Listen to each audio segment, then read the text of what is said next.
తిరిగి స్వాగతం. పార్లమెంట్ ఆవరణలో టీడీపీ ఎంపీలు ఆందోళనకు దిగారు. విభజన హామీలు అమలు చేయాలని డిమాండ్ చేశారు. రోజుకో వేషంతో వినూత్న పద్ధతిలో నిరసన తెలుపుతున్న ఎంపీ శివప్రసాద్ ఇవాళ గృహిణి వేషంలో పార్లమెంటుకు వచ్చారు. Demonetization, no change with the public. Even having money, bank में मनी रख के ऑपरेशन नहीं किया, चिल्ड्रन को मैरिज नहीं किया, बहुत बड़ा प्रॉब्लम है। एक इडली होटल में भाई भोजन करने के लिए भय होता, बिकॉज जीएसटी कितना डालता है मालूम नहीं करता वो, इसलिए उसको इस देश को అన్ని పక్షాలతోనూ చర్చలు చేయమని చెప్పి ముఖ్యమంత్రి గారు స్పష్టమైన ఆదేశాలు జారీ చేశారు. Parliamentary party leader Sujana Chowdary garu, TDP లోక్సభలో ఫ్లోర్ లీడర్ తోట నరసింహ గారికి ముఖ్యమంత్రి గారు ఆ బాధ్యత అప్పగించడం జరిగింది. వారు అన్ని పక్షాలతో కూడా, అటు ఏఐడిఎంకేతో, టీఆర్ఎస్తో, కాంగ్రెస్తో, టీఎంసీతో, సిపిఐ సిపిఎంతో, అట్లాగే ఆర్జేడీతో, అట్లాగే సమాజ్వాదీ పార్టీతో అన్ని పక్షాలతో కూడా చర్చలు జరిపి ఈ అవిశ్వాస తీర్మానం జరిగేటట్లు చూడటానికి ప్రయత్నిస్తూ ఉన్నారు. అట్లాగే ఈ హౌస్ ఆర్డర్లో ఉంచేందుకు కూడా మరి మిగతా అపోజిషన్ పార్టీస్ అందరితో కూడా, అట్లాగే కొన్ని మిగతా పార్టీస్ అందరితో కూడా మరి చర్చలు జరిపి హౌస్ ఆర్డర్లో ఉంచి ఈ అవిశ్వాస తీర్మానం జరిగేటట్లు, చర్చ జరిగేటట్లు, డివిజన్ జరిగేటట్లు కూడా అన్ని ప్రయత్నాలు చేయమని ముఖ్యమంత్రి గారు క్లియర్ కట్ ఆదేశాలు జరిగింది. ఆ దిశగా ఇవాళ మా పార్లమెంటరీ పార్టీ లీడర్ చౌదరి గారు, అట్లాగే మా ఫ్లోర్ లీడర్ తోట నరసింహ గారు కూడా ఆ ప్రయత్నంలో ఇప్పుడు ఏపీ ప్రయోజనాల కోసం ఎవరు అవిశ్వాస తీర్మానం ప్రవేశపెట్టినా మద్దతిస్తామన్నారు కాంగ్రెస్ నేతలు. To support the no confidence motion, unfortunately speaker did not allow it. We are not bothered about who is moving. The issue is the implementation of special category status and implementation of the assurances made by Manmohan Ji in the previous government. They got any opportunity to get back for state, any fund or any help. So that's why we will see that today's no confidence motion, whether it will be success or it will go back. It is the letters, other political parties, how many parties will support. Then the 11 o'clock they are moving. We will see that other political, so far other political, Anna DMK also he has not given any this thing. So these are the situation. Let us we can see in the what is going on in Parliament, whether no confidence motion will success or it will go back. That is the situation. For implementing this, because this was the assurance given by us, and this was the assurance on which this government had also voted for that time. BJP cannot pretend they don't have a memory about this. So you are decided to stand with Telugu Desam Party in front of Gandhi statue? I am standing in front of Mahatma. అవిశ్వాస తీర్మానం ఎదుర్కోవడానికి కేంద్ర ప్రభుత్వం సిద్ధంగా ఉందన్నారు parliamentary వ్యవహారాల మంత్రి Ananthkumar. TDP అవిశ్వాస తీర్మానంపై విపక్షాలు ధీమా కనబరచడాన్ని కొట్టిపారేశారాయన. ఎన్డీఏ సర్కారుపై అవిశ్వాస తీర్మానం వీగిపోతుందని ధీమా కనబర్చారు. 4 दिन से कह रहा हूं, मोदी सरकार अविश्वास प्रस्ताव फेस करने के लिए हम तैयार हैं, क्योंकि बाहर भी हमारा समर्थन है, हाउस में भी हमारा समर्थन है. मोदी सरकार पूर्ण बहुमत से सरकार बनाई, बीजेपी का सरकार पूर्ण बहुमत की सरकार है, और जब एनडीए को भी हम जोड़ते हैं 2/3 बहुमत मोदी जी के साथ है, भारतीय जनता पार्टी के साथ है. इसलिए अविश्वास प्रस्ताव या विश्वास प्रस्ताव दोनों को लेने के लिए हम तैयार हैं. और पिछले 2 हफ्ते से कांग्रेस वाले और बाकी विपक्ष हंगामा खड़ा करके रखा है. यदि आज के दिन में हाउस ऑर्डर में नहीं है, उसका पूरा जिम्मेदारी कांग्रेस के ऊपर है, और कांग्रेस इसके बारे में सोच ले. हम तैयार हैं. రైట్, డొక్కా మాణిక్యవరప్రసాద్ గారితో మాట్లాడదాం. మాణిక్యవరప్రసాద్ గారు, డిపిఆర్లు లేకపోతే యూసీల అంశానికి సంబంధించి ఏం చెబుతారు?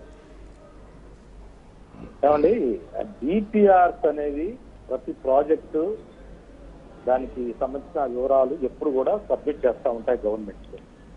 దానిలోంచి అధికారులు దాన్ని వెరిఫై చేసి దాని యొక్క దానిలో ఏమైనా వాళ్ళకి వేరే సమాచారం కావాలంటే తెప్పించుకుని దాన్ని అప్డేట్ చేస్తూ ఉంటారు. That is the administrative procedure. అట్లా యూసీస్ కూడా ఏ డిపార్ట్మెంట్ లో ఎంత ఎక్స్పెండ్ చేశారు, ఎక్స్పెండ్ చేసిన దాని మీద, ఎక్స్పెండిచర్ అయిన దాని మీద వాళ్ళు మళ్ళీ మాకు ఇంత కావాలి, ఇంత మీరు ఇవ్వాల్సిన అవసరం ఉందని చెప్తా ఉంటాం. This is also a administrative procedure. నేనేది దానికి స్పెషల్ కేటగిరీ స్టేటస్ కి, దానికి రైల్వే డివిజన్ కి, దానికి రాష్ట్రానికి రావాల్సిన హక్కులకి ఏంటి సంబంధం నాకు అర్థం కావట్లేదు. రెండో అంశము ఈ యూసీలకు సంబంధించి కానీ డిపిఆర్ సంబంధించి కానీ అన్ని విషయాలు ఆంధ్రప్రదేశ్ రాష్ట్రం చాలా రాష్ట్రాల కంటే ముందుంది. అన్ని విషయాలు సబ్మిట్ చేయడం జరిగింది. దాన్ని వాళ్ళు గుమస్తాలు అధికారులు చూసుకునే పనిని రాజకీయ నాయకులు మనం దాన్ని వెరిఫై చేయాల్సిన పరిస్థితి లేదు. మనం రాజకీయ నిర్ణయాలు మాట్లాడదాం. ఇక్కడ రాజకీయ నిర్ణయం ఏంటంటే ఫలాని ప్రాజెక్ట్ కి ఇవ్వాల్సిన నిధులు వెళ్ళినాయా, శాంక్షన్స్ అయినాయా కాలేదా, అవ్వకపోతే ఎందుకు కాలేదని అధికారులు డిపార్ట్మెంట్ శాసించాలి వాళ్ళు. అంతేగాని నువ్వు అది ఇవ్వలేదు అది చాలా సిల్లీ మాటలు మాట్లాడితే అది మంచి పద్ధతి కాదు. అది లక్ష్మీరాజు గారిని దయచేసి పనులు జరగకుండా శాసించలేమండి. నేను దయచేసి హైకోర్టు కట్టారా, రాజ్భవన్ కట్టారా? రెండే విషయాలు చెప్పండి అన్న. డొక్కా గారు ఒకటే, ప్రత్యేక హోదా అనేది ముగిసిన అధ్యాయం అనేది మీరు చెప్పారు, మేము చెప్పాం. మీరు చెప్పాం, మేము ప్రత్యేక హోదా అనేది మర్చిపోవటమే. దానికి ప్రత్యామ్నాయంగా ఆర్థిక ప్యాకేజీ ఇచ్చాము, దాన్ని వినియోగించుకోవడంలో మీరు ఫెయిల్ అయ్యారు. It is the 100% failure of the our previous alliance party, Telugu Desam party. It is true. మీరు నిర్వహణ లోపంలో, పరిపాలన లోపం మీ దగ్గర పెట్టుకుని హైకోర్టు కట్టారా చెప్పండి. మీరు హైకోర్టు డివిజన్ ఇంతవరకు, కేంద్రం నరేంద్ర హైకోర్టు డివిజన్ ఇంతవరకు జరగకుండా హైకోర్టు సార్ ప్రత్యేక హోదా అనే అంశాన్ని గురించి మాట్లాడుతున్నప్పుడు ఈ విషయాలు పక్కదారి విషయాలు ఎందుకు వస్తున్నాయి నాకు అర్థం కావట్లేదు. ఒక్క నిమిషం, పెంటపాటి పుల్లారావు గారు పక్కదారి పట్టారు. ప్రత్యేక హోదా ప్యాకేజీ, ప్రత్యేక హోదా సంజీవిని కాదని మీరు చెప్పారా లేదా గౌరవ ముఖ్యమంత్రి? మీరు ఎందుకు మాట మార్చారు? మళ్ళీ 2 కాళ్ళ సిద్ధాంతానికి ఎందుకు వచ్చారు? 2 నాలుక ధోరణికి ఎందుకు వచ్చారు? మీరు ఈ రాష్ట్రాన్ని అభివృద్ధి చేద్దాం అనుకుంటున్నారా, అధోగతి పాలు చేద్దాం అనుకుంటున్నారా? మీరు రాష్ట్ర ప్రజానికని చెప్పండి. మీరు రాష్ట్ర అధోగతి కావాలా, రాష్ట్ర పురోభివృద్ధి కావాలా? మీకు రాష్ట్ర అభివృద్ధిగా, మీరు తెలుగుదేశం పార్టీ రాష్ట్ర పురోభివృద్ధిగా మీరు అధోగతి పాలు చేస్తున్నారు రాష్ట్రాన్ని. లక్ష్మీపతిరాజు గారు, మీ ప్రశ్నకు సమాధానం చెప్పండి. ప్రత్యేక హోదాకి సమానమైన అన్ని అంశాలు మీకు ఇస్తామన్నారు, మేము నమ్మాం. దాంట్లో ఏమి ఇచ్చారు చెప్పండి. ప్రత్యేక హోదాలో ప్రత్యేక కోటి కేటగిరీలో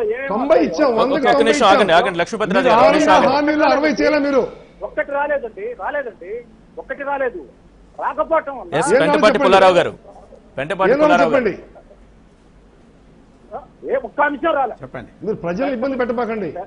రైట్, ఒక నిమిషం మీరు ఆగితే పుల్లారావు గారు మాట్లాడతారు. ఒక నిమిషం. 100కి 90 మార్కులు వచ్చాయి. లక్ష్మీపతిరాజు గారు, మీరు 60 మార్కులు రాలా.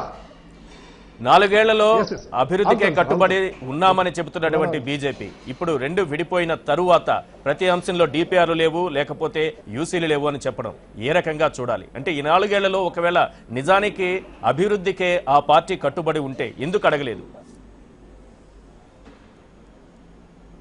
ముఖ్యంగా మీరు ఈవేళ లక్ష్మీపతిరాజు గారు, వరప్రసాద్ గారు మాట్లాడినంత ఫ్యాక్ట్సే.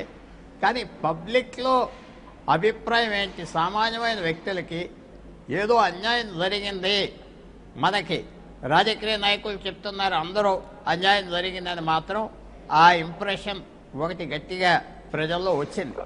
అది రైట్ రాంగ్ వేరే, కానీ ఆ ఇంప్రెషన్ మాత్రం ఆంధ్ర ప్రజల్లో వచ్చింది, మనకు రావాల్సింది రాలేదని. రెండో పాయింట్ ఏమిటంటే, ఇందాక వారు చెప్పినట్టుగా రాజకీయ పరిణామాల్లో తప్పకుండా మీరు కూడా అడిగిన ప్రశ్న, టీడీపీ వైఎస్ఆర్సీపీ వెనకాల వెళ్తుందని కూడా అదొక ఇంప్రెషన్ వచ్చింది. ప్రజల్లో వచ్చిన ఇంప్రెషన్ మాత్రం అది ఉన్నది. అది ఎలా ట్యాకిల్ చేస్తారు, వేరే చేస్తున్నారు కాబట్టి అది వేరే పరిణామాలు ఉండొచ్చు. అసలైంది ఇంకో చిన్న పరిస్థితి కూడా మీ దృష్టికి తీసుకొస్తున్నా. ఈ వారంలో ఈ నో కాన్ఫిడెన్స్ మోషన్, అతివిశ్వాసం రెజల్యూషన్ జరిగిపోతే, జరిగిన డిబేట్ అయినా వచ్చే స్టెప్ ఏమిటి? ఎంపీలు రిజైన్ చేస్తారా చేయరా? 23 రిజైన్ చేయడానికి రెడీగా ఉన్నారా లేదా? ఎందుకంటే ఈ నో కాన్ఫిడెన్స్ మోషన్ వల్ల కొత్తగా వచ్చేదేం లేదు. బీజేపీ వాళ్ళు గట్టిగా ఇందాక లక్ష్మీపతిరాజు గారు చెప్పినట్టుగా వాళ్ళు డిఫెండ్ చేసుకుంటారు, మిగతా వాళ్ళు అటాక్ చేస్తారు. కానీ దానివల్ల సొల్యూషన్ మాత్రం బయటికి రాదు. సో వచ్చే రాజకీయ పరిణామం ఏమిటి? 23 రిజైన్ చేస్తారా చేయరా? మార్చిలో రిజైన్ చేస్తే తప్పకుండా బై ఎలక్షన్స్ పెట్టాలి మొత్తం ఆంధ్రప్రదేశ్ అంతా. నేను ఆలోచించేది ఈ వారం అయిపోయాక నెక్స్ట్ వచ్చే పరిణామం అదే. అందరూ ఆఫర్ చేశారు కాబట్టి రిజైన్ చేస్తారా చేయరా, టైం గడుపుతారా? అది ప్రజలు ఇంత వేడి అయిపోయిన విషయం కనుక దీనికి సొల్యూషన్ వచ్చే వరకు ఆంధ్రప్రదేశ్లో ఇలాంటి కన్వల్షన్స్, ఈ పరిణామాలు, ఈ ఎక్స్ప్లోజన్స్ రాజకీయంగా ఏదో తీర్పు వచ్చే వరకు ఇది మాత్రం జరుగుతుంది. లెక్కలు ఉన్నాయి, పుస్తకాలు ఉన్నాయి, కాగితాలు ఉండిన ప్రజలకి అంత ఈజీగా అది ఎక్కదు. ఇప్పుడు నో కాన్ఫిడెన్స్ మోషన్, దీనికి సొల్యూషన్ రాకపోతే రిజైన్ చేస్తా అన్నారు ఎంపీ, ఎవరు ముందలు చేస్తారు? అలా వచ్చే పరిస్థితి మాత్రం వచ్చింది. రైట్, లక్ష్మీపతిరాజు గారు చెప్పండి. పుల్లారావు, మన ఈశ్వర్ గారు వన్ సబ్మిషన్ సార్. ఈశ్వర్ గారు 1 మినిట్ చెప్పండి. మేము ఒకటంటున్నాం సార్, భారతీయ జనతా పార్టీతో రాష్ట్ర అభివృద్ధి కోసమే మేము కలిసి వచ్చాము. మమ్మల్ని బీజేపీ నెట్టేట ముంచింది, మోడీ మమ్మల్ని అవమానించారు, మోడీ రాష్ట్రానికి ద్రోహి అని మా మిత్రపక్షంగా ఉన్న తెలుగుదేశం పార్టీ ప్రకటిస్తాం సార్. మేము ఈ సందర్భంగా మన యొక్క ఏబిఎన్ ఆంధ్రజ్యోతి ఛానల్ ద్వారా గౌరవ తెలుగుదేశం పార్టీకి, ఆ పార్టీ యొక్క అధ్యక్షులు గౌరవ రాష్ట్ర ముఖ్యమంత్రికి మనవి చేస్తా ఉన్నాం సార్. మీరు మాతో పవన్ కళ్యాణ్తో కలిసి వచ్చారు, ఓకే, మేము మంచివాళ్ళం కాదు, మొన్నటిదాకా మేము మంచివాళ్ళం కాదు, దుర్మార్గులము. నిన్న మొన్నటి నుంచి పవన్ కళ్యాణ్ కూడా మంచివాడు కాదు, మా వల్ల పడిపోయాడు. ఎవరిని చూసినా మీకు మోడీ భయము, ఒక పక్కన జగన్ ఫోబియా నడుస్తోంది. మేమేమన్నామంటే మీకు ఓకే, మేము ప్రజాక్షేత్రంలో సిద్ధంగా ఉన్నాం, మేము ప్రజల ముందుకు వస్తున్నాం.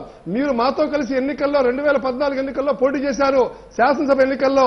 ఇందాక గౌరవ పెంటపాటి పుల్లారావు గారు చెప్పినట్లుగా 23 మంది పార్లమెంటు సభ్యులే కాదు, ఈ రాష్ట్రంలో ఉన్నటువంటి మా యొక్క 4 మంత్రులు, 4 శాసనసభ్యులు తప్ప 175 మందిలో 171 స్థానాలకి రాజీనామా చేసి తెలుగుదేశం పార్టీ ప్రజాక్షేత్రంలో వాస్తవాలు వివరించడానికి సిద్ధంగా ఉన్నదా?